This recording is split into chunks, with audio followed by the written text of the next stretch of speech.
Hello, hello, hello. Good morning, everyone. Good afternoon. Well, before we start, just thank you very much for being here and thank you for having us.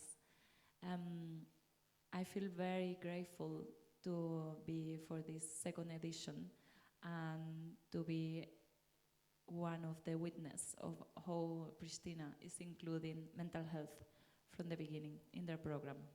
So this is something that can feel quite normal if we start the programming as with this such a difficult subject sometimes. But of course, because I am a clinical psychologist but also humanistic, we are going to be focusing on the positive as well and covering some of the subjects. When Sofie and myself, we were talking about what we were going to be discussing, we really wanted to include everyone from Pristina to really be in this conversation, because we don't want to tell you what to do. We want you to tell us what is going on here as well. So even if we are in the middle of our conversation and you want to ask questions, please do raise your hand and someone will bring the microphone or even ourselves. So we want this to be inclusive, okay? So feel free to interrupt. Well, we are going to start just by saying who are we and what are we doing here. So I'm Rosana Corbacho, I am Spanish, and I live in Sevilla, and I travel around the world talking about psychology. But my main thing is to work at my practice with musicians and with music industry professionals. I use one-to-one therapy sessions, I work with bands, and I also do master classes for companies and organizations. For example, I have been doing workshops for creatives in the Nordics, for Spotify, and this year I was at TuneCore, New York, working with their staff on the Mental Health Awareness Month. So something that I have been feeling this year is that companies and individuals are more interested in taking care of mental health. And they were coming to sessions or asking for help before something really bad happened. So back in the day, it was just like, try to cope with your own issues and do your own thing, work hard above everything, and then they will come into therapy after having quite a lot of struggles.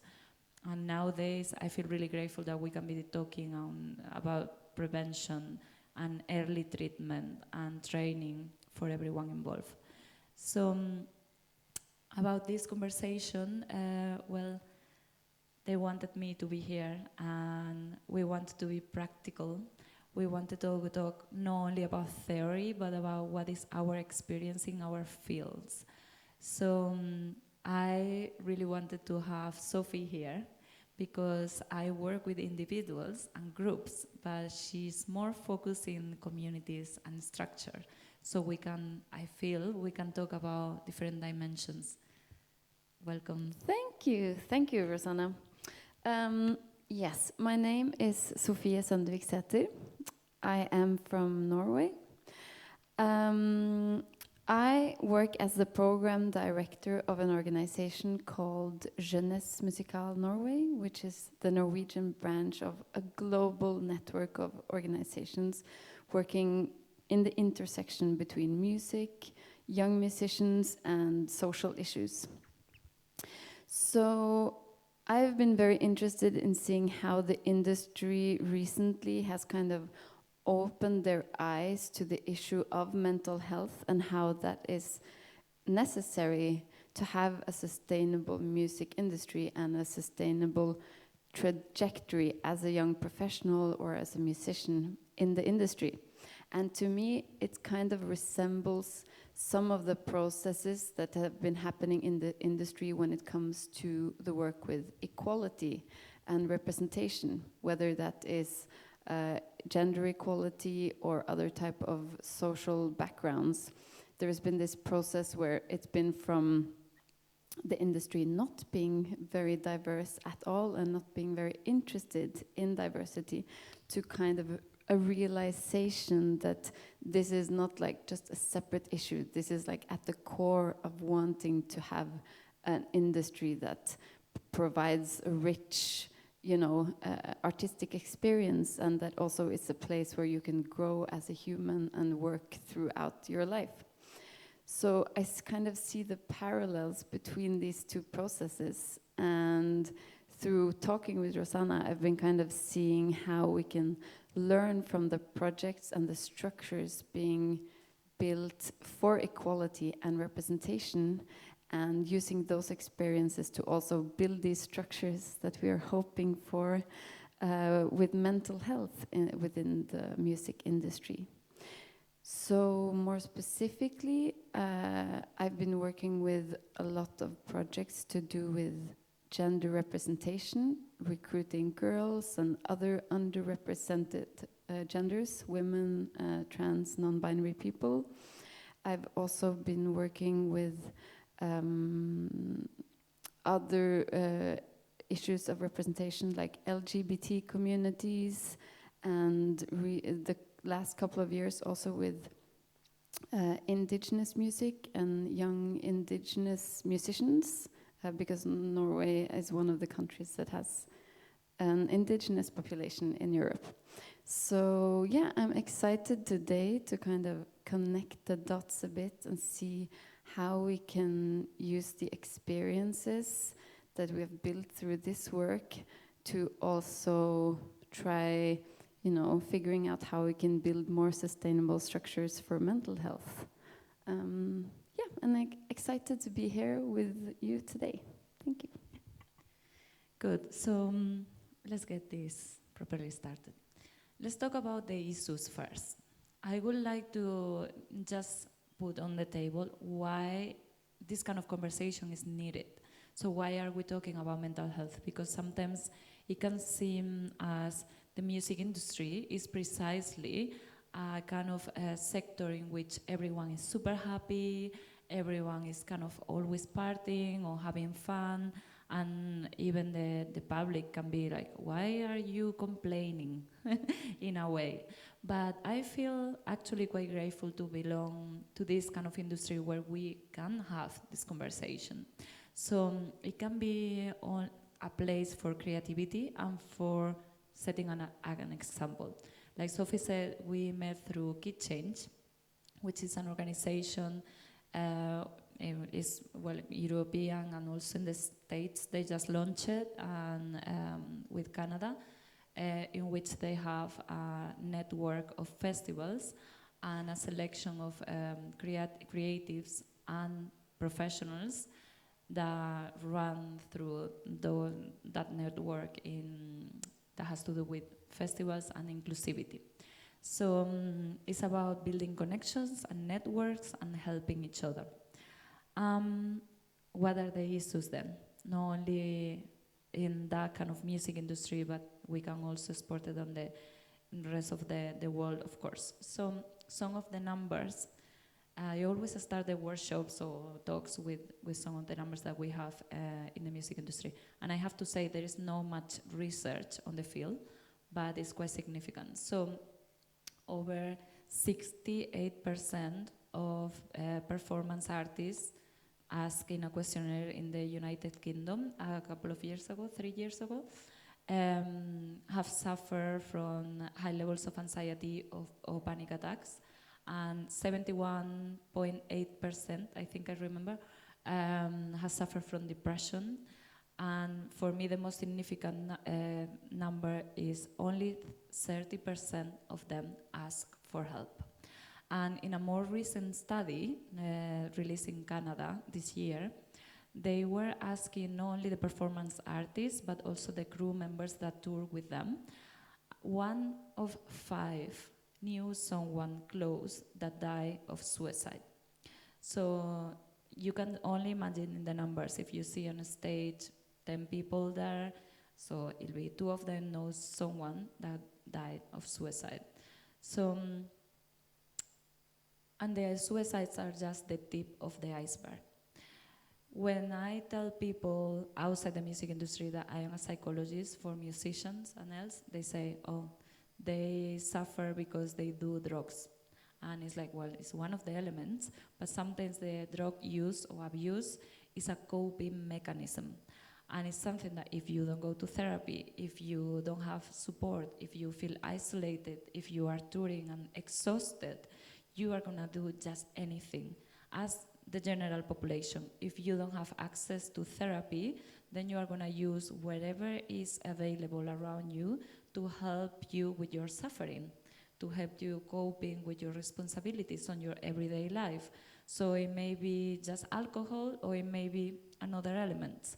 And something important here as well is that when people suffer from some symptoms that can have to do with depression or anxiety or eating disorders or whatever, the tendency is to isolate. And what happens when we isolate is that everything, all that suffering and what is going wrong, it can be even worse. So that's why I am so interested in talking not only about the individuals, but the structure. When we are in a society or in a sector which just provides this kind of entertainment industry, it's very important to see how we are not just here having fun, we are humans, and there are some elements that can cause a lot of suffering, and if we don't stop and see what is going on within, and what are my boundaries and my needs before I go into work, then we can be struggling.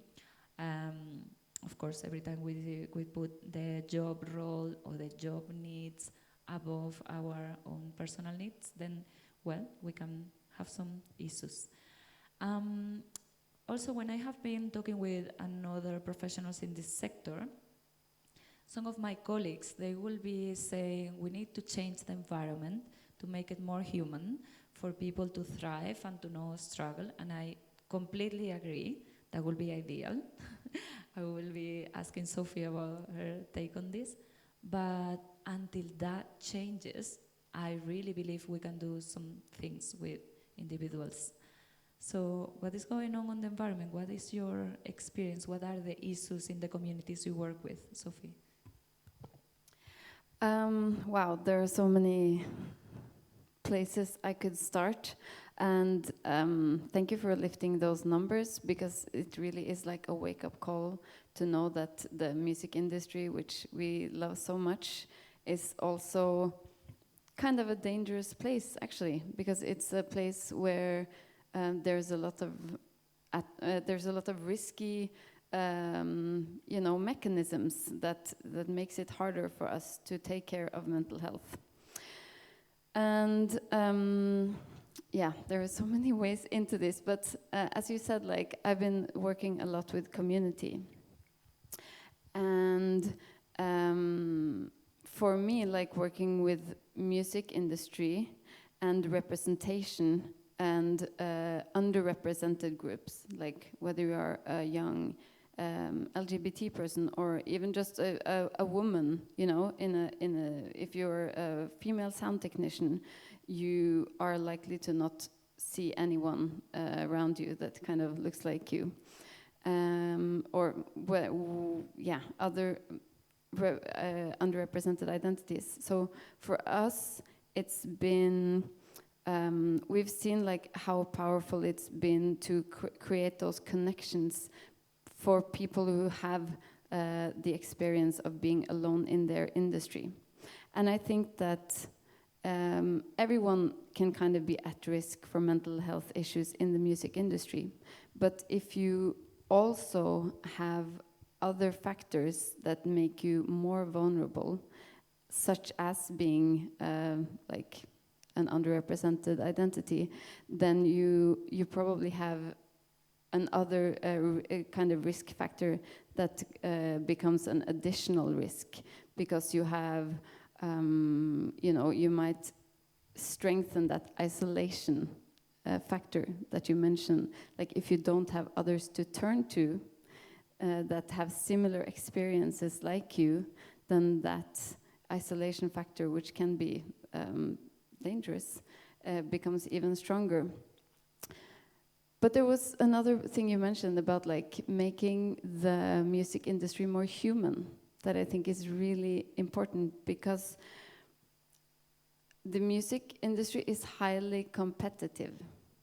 It's very, very competitive. All of us know that. Like, whether you are a manager or whether you are on stage or in many other roles, the number of spots that there are to kind of succeed or to, get booked to a festival or something are so limited that you are kind of in the competition all the time, which can make it hard to see your colleagues as support.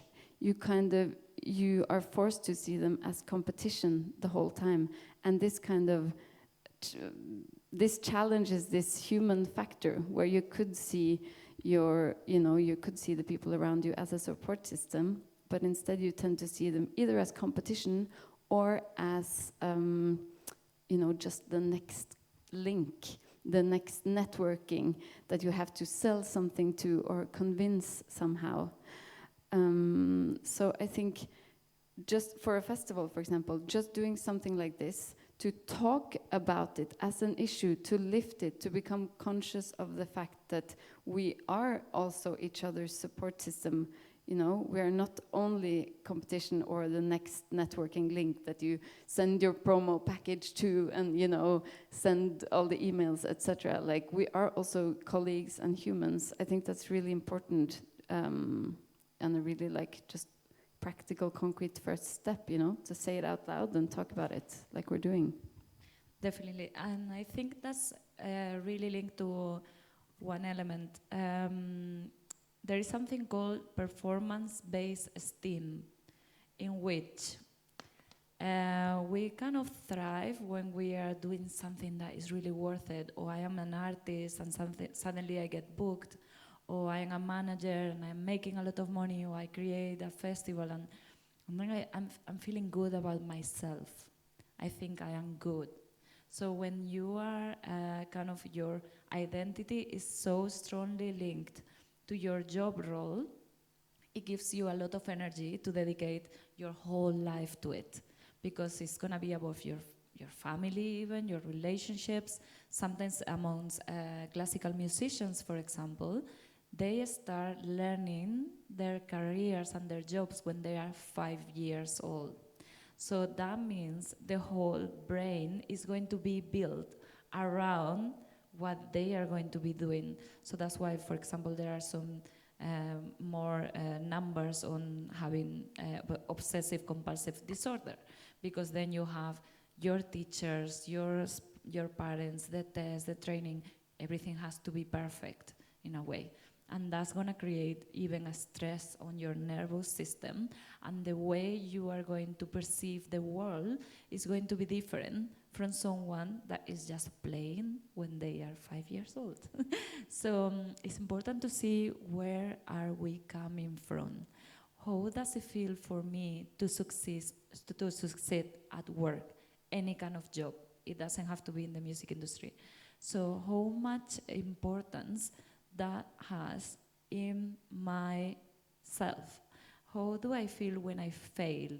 How do I talk to myself when I make a mistake? Okay? Yeah, I just, you know, I connect to things you say, because one of the projects I have been working with is a recruitment project for girls and other underrepresented genders. And there was a music therapist that did a study on this project.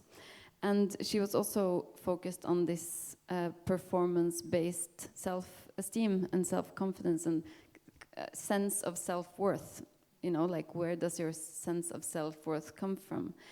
And what was interesting is that in this project, we have kind of tried to make the things that create self-confidence and self-esteem more connected to other parts of the process than like the actual performance or the actual, like, you know, oh, you made a great song, perfect, you're a good human, you know? Because that's so dangerous. If that's how you feel, if that's your sense of worth, what happens when you're not able to write a good song, you know? So I don't know how to build this and how to focus on this, but what we tried to do in that project was to create, like, connect the sense of success and the sense of self-worth to other parts of the process, like breaking down the process and being like, okay, so today, like, we were really successful at collaborating. Like, we did something 5 people together that is really hard to do, 5 people, because like it's hard to work with different personalities, it's hard to listen, you know, these things, but we were really successful. And then we could like feel really successful for that. And those other types of things that are more like, you know, up to you maybe, or that won't like suddenly challenge your whole sense of worth from one day to another. That's amazing. And something that I want to include here is, well, I'm fascinated by everything that has to do with neurobiology and what is going on in the brain when we are creative. And that doesn't mean that we have to make music or paint or anything, but when we are finding new paths even, sometimes when we are pushing for creativity, we are pushing for productivity, and it's in a different part of the brain. So when you are kind of changing the motivation into the whole process, and what am I feeling during the process? Okay, you are connecting already with that part of the limbic area where we have all the emotions, the feelings, where we are connecting with something within. And when we are actually creating something, if we did a brain scan, the part that is activated has to do more with emotions. And I put it here because we feel it in the body, yeah? And it's kind of in the limbic area. So the same areas that are activated when we are dreaming or meditating. And for me, that's very important, because when we are mastering something or planning something ahead, the part that activates is the prefrontal cortex, the one that is outside and in the future and loves the boxes and numbers and lines. So when we want to create, we cannot push for it. We can only prepare the environment. And we can only go back to what am I feeling, maybe some, I don't know, breathing exercises or anything that has to do with inner work, yeah?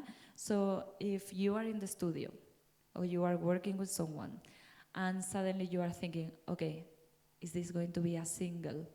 What does it mean for my career? Is my manager going to like it? Then you are in the future, far away, with the prefrontal cortex, and you are disconnected completely from your creativity. We cannot push for it.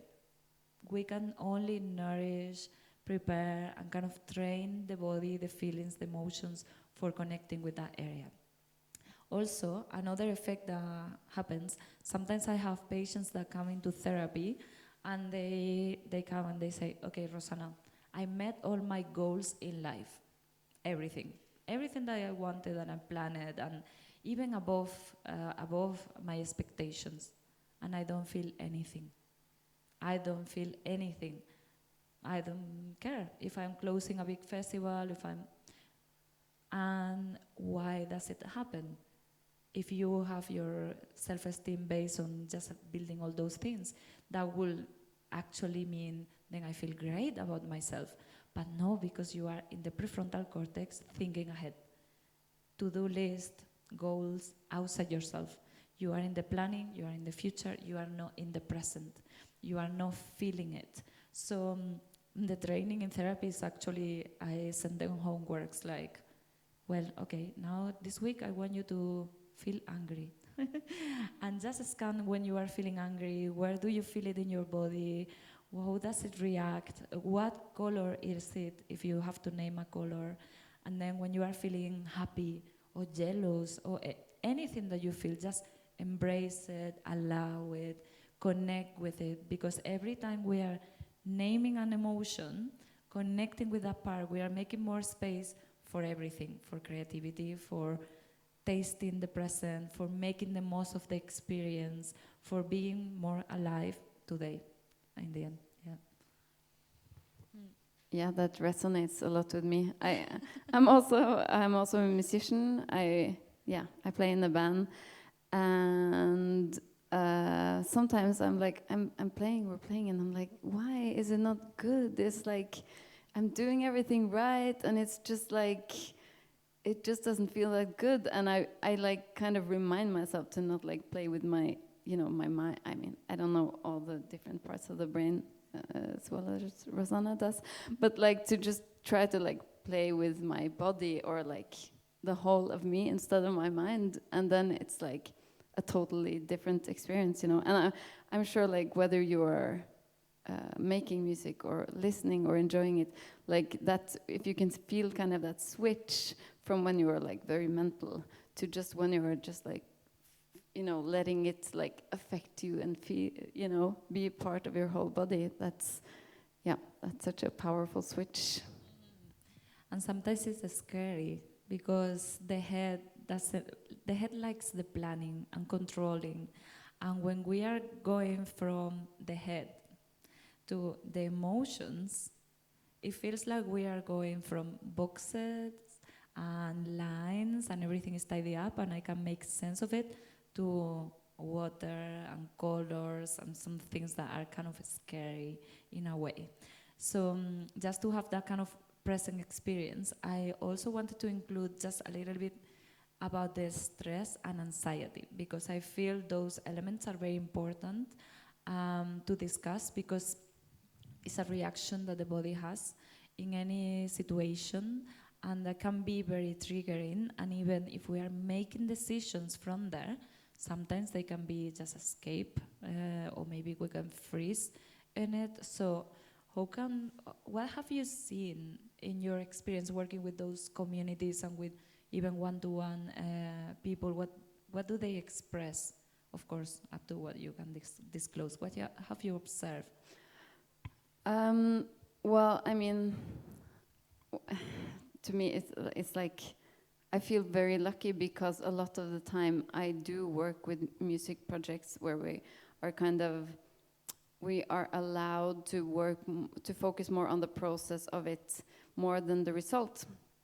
But I think the project where I'm working with young indigenous musicians is very interesting, because it's a project where everyone involved are like musicians. They're young, but they're on a very like high level or very ambitious, and they're also in the popular music industry, which I think it can be argued might be one of the more brutal parts of the industry, even though like classical can also be harsh. And I mean, we all have our things, but like when it comes to popular music, it's so focused on the numbers, and you know, like the boundaries between success and failure are very clear, etc. So with this group that are like, they have their indigenous heritage, which is like weighing very heavy on them, and you know, it's a culture that is you know, on the verge of extinction. Kind of like their languages have some of the languages have a couple of thousand speakers, some have like 10 speakers. So they feel very heavily the responsibility of their culture, of all these things, and then they're going into the popular music sector, which is very brutal and very just like, you know, make or break.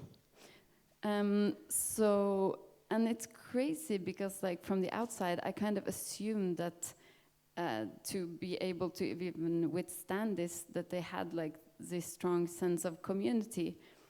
But they don't really. Like they have their communities at home where they're from in the north, their families and their, you know, close community. But when they are kind of forced to move to the big cities in order to work with popular music, then they're like on their own, and they don't have anyone else that share like their background, that share their, you know, this like enormous sense of responsibility for the survival of a culture, etc. So just seeing the effect of them just being able to work together, the main project is a songwriting camp. So it's basically just being together for a weekend, making songs, making kick-ass pop songs, honestly, like the most amazing songs. And a part of me is like, why does the industry not just like take these people and capitalize them? I'm glad they don't, but like their stories are so powerful that they can make like the most amazing music. But for me, like the most powerful part of it is seeing just how much it impacts them to be with other people that kind of share some of their experiences, that they don't have to explain everything to, that, you know, they can be vulnerable together, which is something there is not a lot of room for in our sector, even though you're kind of expected to be vulnerable all the time. You know, like when you see interviews with people, it's always like telling a sad story or something. That's like what the media likes. But still, there's not a lot of space where you are vulnerable and then have actual supporting structures. So, yeah, I'm going off on a rant, but just for the experiences we get, like building those platforms. It can be so simple. It can be so simple, just meeting someone for a weekend or even for an evening. Like, I also made the most low-key project ever, was just like a meetup for female producers, you know? They all came there and they were like, wait a minute, everyone told me there are no female producers. Why are there like 40 people here and you're all super experienced and powerful? And we never met before, and we didn't know of each other, and we didn't know we could support each other. And it's just like, it doesn't take a lot of resources, you know, but you do it, and then, yeah, it creates all this empowerment and resilience, and yeah. I love that, because it feels like the automatic mechanism is about competition, like we were saying. And if I win, I'm gonna be the strong one. And if I am small, or if I'm isolated, if I'm losing, so I need to fight harder. But in a way, vulnerability is about just being, this is hard for me. And I can only imagine how does it feel for someone that is kind of in a small community where they feel well, probably safe and understood, and they share many layers and levels of connection. Going to a big city or going to the pop music industry, that must be terrifying. Terrifying. I'm feeling like sometimes like an alien to it and wanting to play the game and even being very good at it. But how much of it do they see in themselves? So just linking to that, when I'm working with creatives, well, in the Nordics even, everything that they say after the workshops and the group therapy sessions, because this is what I really like to do, they say, oh, I'm so surprised. I thought I was going to be, in the worst state, or I was going to be the only one who is a single mother, or who suffered from a burnout or anxiety, and everyone was going to be so on it and so professional. And in the end, they were just kind of opening up and sharing their own experience, and everyone else just had this sense of, I'm here for you. I don't want to fix your problems. I'm just hearing and I'm understanding, and and they were feeling better without me doing anything. It's just providing the safe space. Of course, I give them structure and tools and everything that has to do with psychology, but for me, one of the magical parts is just building that kind of safe space where people can express themselves and they don't have to be at their best. You can give your best with boundaries for a little while, and if it feels respectful with yourself. Because even about the sharing, when some people in the group therapy sessions or in a masterclass, I always say, please do ask me whatever you need, share with the group what you feel is right for you today. And if you have any other questions that you don't want to share with the group, contact me by email or meet me in a one-to-one just encounter. So it's very important to know yourself and to respect what are you up to today, up to where do you want to share, instead of just, okay, now I have to share and I have to share the most, or I have to be the best at this performance. It's about, no, I'm gonna give my best. Giving my best is giving it with boundaries. And boundaries are protection. And we need boundaries, especially when we are going in this kind of big cities or big challenges around or meetings. Tell me a bit about boundaries. I'm very, very passionate about it. Rosana, you have taught me about boundaries. Yeah, I mean, okay, so I'm talking from the perspective of the music industry, of course. And just to go off the path a bit, like, I think even though, okay, I am in the music industry, so I'm not objective. But I think that the music industry is very, I'm gonna get somehow, I think, to boundaries, but I think that the music industry is a very visible sector for the whole of society. Like, like when you're a kid, or when it's very universal, everyone has some kind of relation with music, right? And it's very visible. And that's why whatever happens in music is like, it's like the music sector is kind of like a role model. Or what happens in the music sector, it kind of affects all of society. So, I mean, this is of course something I've been thinking a lot about when it comes to gender equality, because or even equality of disabilities or other identities, of course. But whatever happens in music, like if we are good at talking about mental health, or getting better at representing neurodiversity, or whatever we get better at, we're kind of like a role model for the rest of society. So that's why it's so important that we actually do this work right now. It's like, it's really important for those of us in the room right now and those of us in the industry, but I also think it's important for like society as a whole.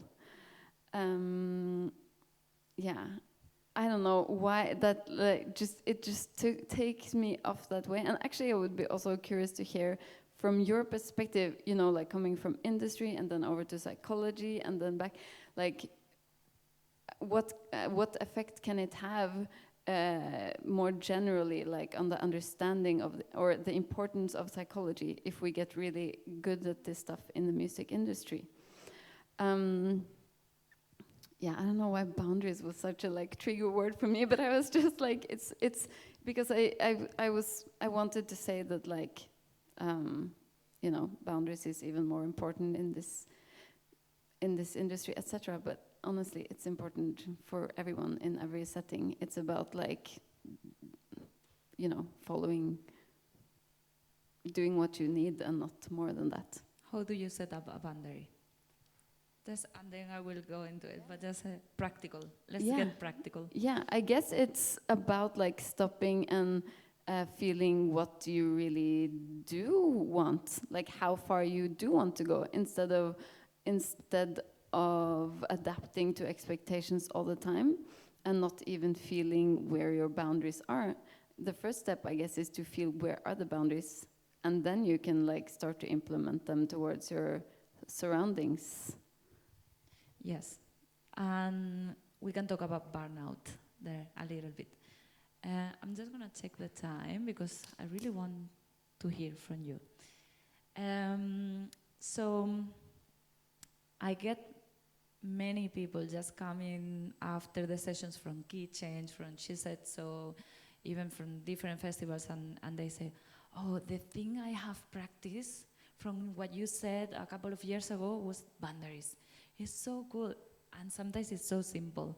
I remember when I used to work at I used many jobs in the music industry, but one of them was in a booking agency for DJs, and we had like 60 DJs traveling all around the world.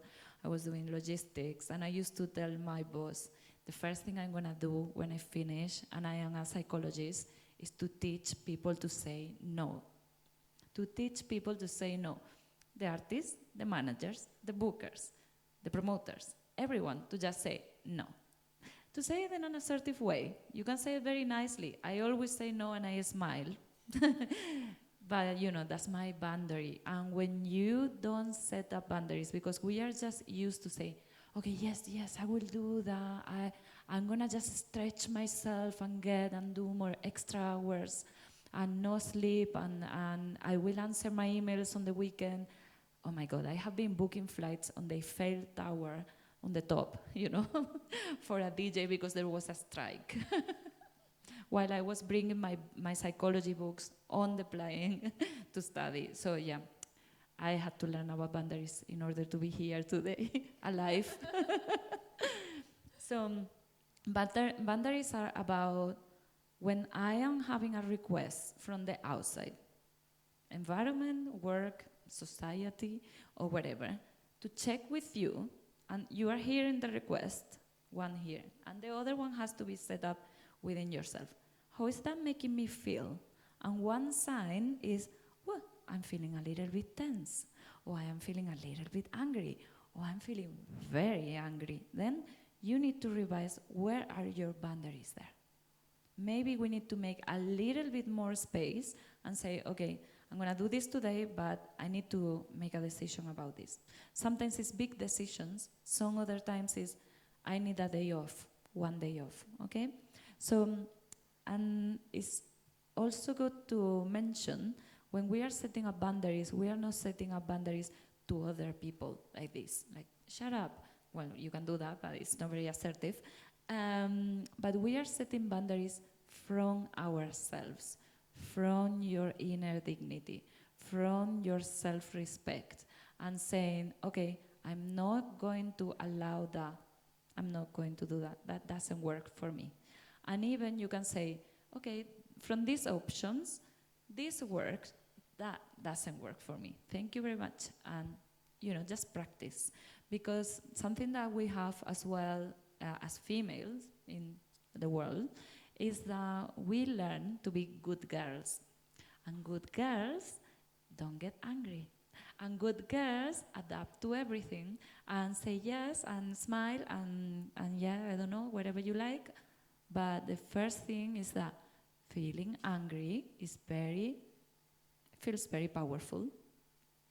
And you can feel it and you can choose to say it or not. And something, just to finish with these emotions, when we feel angry, we can choose to share it or not, to express it or not. But if we feel rage, that's an explosion within that helps us survive. We feel rage and it's adaptive. It has survived over the years because it helps us survive in nature, etc. If we don't express rage because there is someone bigger that is creating the situation, or I suffer from bullying and it's a group against me, then usually the rage, as an explosion, it implodes and it can go against yourself. So when you start feeling guilty about allowing that situation, it's important to just re-situate yourself and say, no, actually I feel very angry. You don't even have to express it to the person. There are another elements in therapy. You can be writing a letter to someone that has passed away already. But it's important to get it out, because otherwise when we don't express anger, it can stay with you. It makes you lose authenticity. Maybe it can lead you to burnout or more stress. So it's important to just acknowledge what you are feeling, not just to enjoy your closing set in a festival, but also because you are going to be more aware of where your boundaries are. Okay? So yes, that's my invitation to get angry, everyone.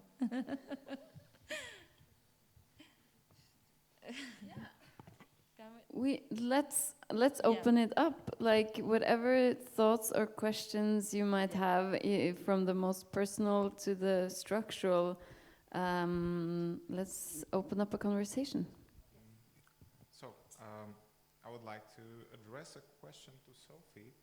When it comes to structures, you talked before about mental health and how having an additional factor to it, like being a minority and having this weight upon your shoulder to survive, how it can affect more negatively towards your feelings. But now there are also some different stories, and I would like to know your point of perspective, how to set some structures to those places where people or artists come from, where talking about mental health is already a stigma. Yes, that's a really good question. Okay, I'm gonna just share some thoughts first, and then if anyone else have like other experiences or answers that might be relevant to this. So I don't think I have like an easy answer to it. I think it's a really important question. But what I would say is that I have a lot of experience working with people, participants, who have like most of their life in an area where either mental health or parts of their identity is a big stigma.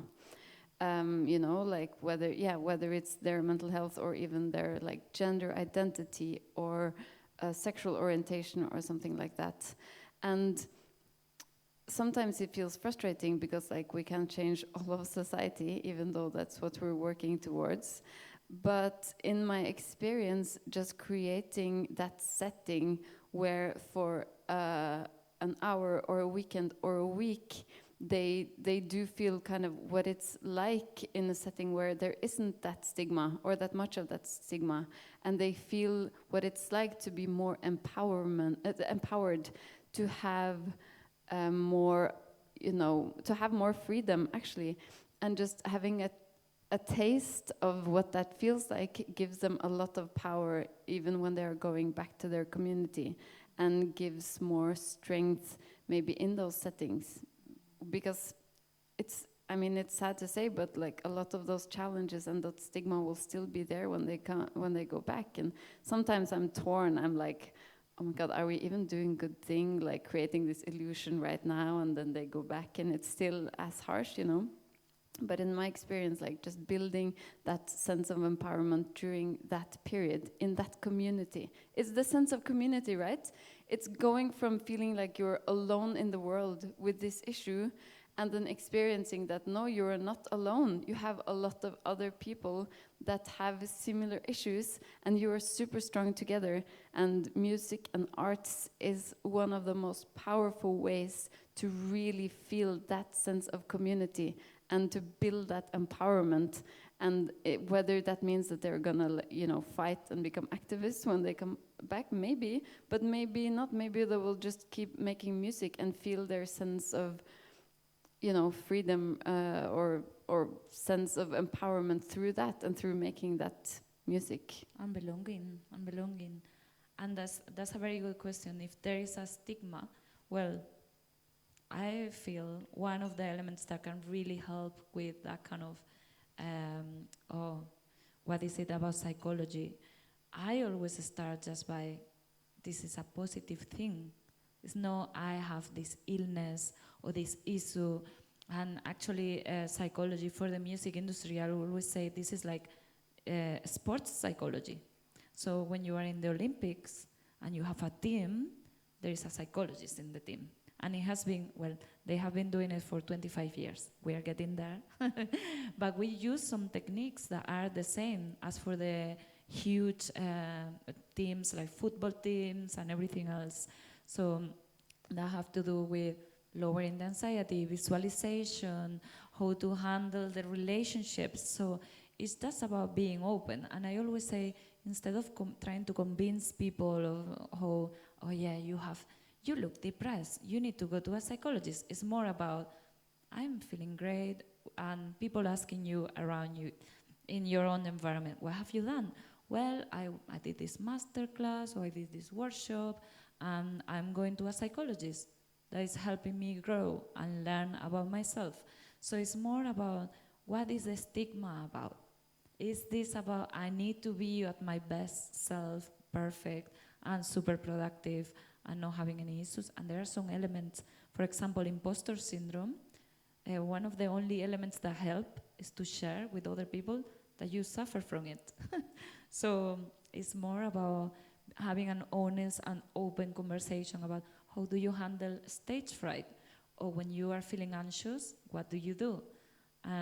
Anxiety, stress, all those elements, it's not like you have it or not. Anxiety is good, it's an emotion, it's a reaction. Stress is good, a lot of stress is bad. So it's about talking, where am I? Where is the balance? What can I do to surf the waves? So yeah, psychology is like surfing. More questions? Hi, hello. First, I'd like to start off with thank you so much for coming, and the talk was very good. I have kind of a two-part question.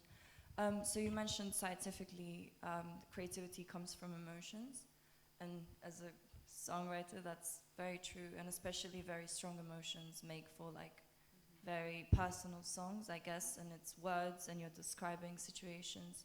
So the first part of the question is, how do you not go back to that emotion when you're singing it, performing it, having 20 people, 2,000 people singing it back at you, or just thinking about it? And the second part is, how can we be vulnerable and write and be creative and also maintain a good mental health without like sticking to that bad emotion kind of state?